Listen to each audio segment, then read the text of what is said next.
What is good, you guys? It's your boy Temp, and welcome back to yet another video. Like I mentioned previously, we have these ones on the way. This is a super dope PE colorway of the Kobe 6 Protro. These ones right here, once again, from the people over at kiku.cc or kiku.info is the current site name. Code Temp for $10 off. I believe that works for everything over $100. But the best Kobe's in the game if you want the 4, 5, 6, or 8. And today we've got the WNBA All-Star PE of the Kobe 6 Protro. This is a super sick colorway. University Red / Electric Green. As you guys can see, I went with a size 12. Now with the 1.0 batch fit true to size perfectly. 2.0 still fit fairly true to size even with the upgraded zoom. Yep, upgraded zoom, like the zoom feeling a little more protruding, took up a little bit more space. But still, once the shoe was broken in, still fit a good true to size comfortably. But the 3.0s, when they changed some of the sculpting and the collar shape, they felt pretty snug. Now, I still went true to size because I wear a size 11 and you can't get an 11.5. So I still ended up getting size 11 because I didn't know if the size 12 would be too much of a size jump. Because trying on the size 11, like, they were tight, and once they were broken in, or if I wore thinner socks, they were doable, but they were still pretty tight. And because to me, they kind of felt about what I would say felt like a quarter of a size big. Or sorry, not a quarter of a size big. They fit a quarter of a size small, but I didn't have that 11.5 that I could go up to. So after getting many pairs and having a bunch of pairs that are all quite tight, and I usually tend to go with kind of other options because they're a little bit more comfortable, I decided to try a size 12. And honestly, these don't fit too bad. They are a little bit big, but I would say they fit closer to, like, fairly close to an 11.5. So these, I mean, I have retail Kobe 6s in 11 and 11.5. And these actually fit, like, pretty good. So you know what? I would say if you wear that 10, get that 10.5. But if not, you can get away with going true to size for a snug fit. But if not, going up a full size won't be too bad, to be quite honest with you. So, start off with the shoe, man. The camera actually seems to pick up the color on these actually quite good. These are super bright. University Red, to me, I wouldn't have guessed it to be this color. Like, I wouldn't say this is a bright crimson, but I would say this one definitely is more of like a hot punch. And Electric Green, I would say, is fairly close for this one, even though the shade is slightly a bit different on the swoosh than the heel panel. But this is just a super sick and out there colorway. Starting off with the bottom of the shoe. Solid rubber, hot, I'm going to call it hot punch. Hot punch outsole with the Electric Green Kobe Shizuku. Super bright, carbon fiber, looking real nice on point. So to all y'all who want a solid rubber traction, here y'all go. Looking real good. You got that Kobe code on the side there. You've got a hot punch midsole, which is like a matte color. This one's definitely a matte. It's not like a satin. This one is a matte finish.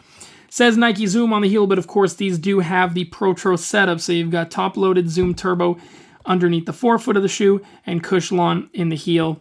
Like I mentioned in the Kobe 5 video, this is just, to me, an ideal cushioning setup for guards. It's lightweight. It's low profile. You don't sacrifice court feel. You get an ample amount of cushion without it being overkill. Like, to me, like I said, something like the Kobe 5 and the Kobe 6 cushioning setup, I would take pretty much every day of the week over the GT Cut ones. This is just a really good setup. And as for the midsole, I mean, midsole curve looks good. Your scale lining on the upper looking good. The curve there, of course, very sharp, close to that 90-degree angle around here, if that makes sense, where it kind of meets the point.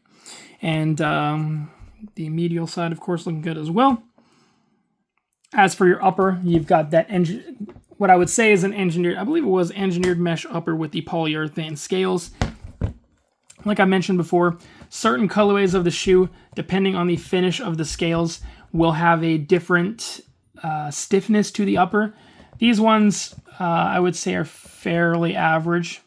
Maybe slightly stiffer than some pairs. Like, I feel like the Dodger 6s were a little bit softer. The Orange 6s were a little bit on the stiffer side. And these ones, I would say, are fairly kind of round. Maybe closer to the Oranger 6s. Maybe not as stiff, but closer. But yeah, I feel like I've noticed some of the more matte colorways seem to maybe feel a little bit softer with the scales. But yeah, regardless, not something you really notice on feet. I would say if you are kind of in between that size kind of area like myself with the size 11, you may notice the stiff upper with it being on the more snug side. But these, like in the size 12, when I put them on, felt really comfy. Honestly, did feel more comfy than the size 11s. Even though they were a tad bit big, I mean, I still think it's not big enough to the point where I wouldn't play in them. I was still playing them. Like, they still felt fairly good, but it definitely felt a lot more forgiving and comfortable in the upper, especially if you're someone who likes to lace up your shoes real tight and snug. So, yeah, unless you're out here, I was talking to somebody about this a couple weeks ago. Unless you're out here like DeRozan lacing your shoes up like halfway, I don't know how he does that or how his shoes stay on his feet. But medial side, the Nike swoosh in the green kind of has a little bit more of like a matte finish to it. There's still a bit of a shine on the scale, but I would say more of like a satin, whereas these kind of hot punch scales, like the clear kind of scaling over the engineered mesh upper, are super shiny. The swoosh definitely has a little bit more of a toned down look, almost like a satin finish. As for the back, your heel counter, you have that pink on the heel counter with the green Kobe signature. And depending on the materials, this hot punch kind of has slightly different shades on different parts of the shoe. You've got like a kind of green leather look. It's not like a shiny leather. It's just kind of like a standard kind of leather look on the heel panel there. Heel tabs looking pretty good. Standard with your GK 3.0 batch. The aesthetics on these are beautiful. With the hot punch collar lining. Collar lining shape and everything looking real good. On the insole, you have that yellow insole with the All-Star Weekend 24 and that swoosh on there with that kind of purple gradient. On that kind of Del Sol insole with the purple and pink. Super dope color scheme. And yeah, as well on the lace tips, you've got the kind of purple flames kind of matching that with the kind of orange or Del Sol on there as well, which looks super cool. Your size tag as well. I probably can't show it in here. You guys can kind of see. I doubt the camera will focus enough. Yeah, there we go. It is a sample size tag. So, as of course this wasn't a general release colorway. But, yeah, oval flat hybrid laces as well in that hot punch. But yeah, these look really good. The other insole is the same. But man, just a beautiful shoe right here. Once again, shout out to the great people over at kickoo.cc. As I mentioned with the sizing, this is just for the 6s. Your Kobe 4s, your Kobe 5s, even your Kobe 8s, I would go true to size in. The 8s are with the pairs with the leather tongue are a little bit more stiffer and feel slightly more snug than the pairs with like the OG kind of more flat tongue on the Kobe 8s. But still, I mean, once they're broken in, I still think those are pretty safe, and all the other ones are safe to go true to size. This is just that one shoe. If you can get a half size up, I probably would. It just is more comfortable and more forgiving. So, with that being said, man, I appreciate each and every one of you guys. Thanks, y'all, again, to all the OGs who still stick around, still watching, and to all the new people. What's good? Please consider subscribing, and hopefully we got some more videos on the way, man. So, it's your boy Temp. I appreciate each and every one of you guys, and I will catch you guys in the next one. Peace out, Girl Scout.